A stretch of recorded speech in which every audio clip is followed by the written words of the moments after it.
Dia, pessoal! Como vocês sabem, os feltros estão em extinção. Para que é de feltro aqui? Acho isso injusto. Vocês preferem morrer ou viverem? Porque se vocês morrerem, vocês vão dar os seus últimos picados. Possivelmente você tocando, você vai dar os seus últimos picados do panto.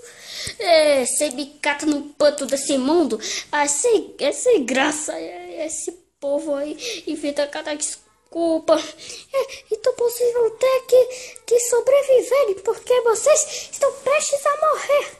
Espera, cadê o pato? Eu amarrei o bico dele pra ele não ficar abrindo o bico toda hora. É claro, ele é uma ave.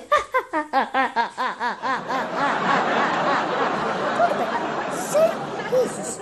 Agora vocês estão sendo extintos. Então vocês estão prestes a morrer. Vocês têm que sobreviver. E eu vou ter que dar os meus últimos picadas do panto. E o meu sonho é andar de avião e pular comendo cachorro queijo.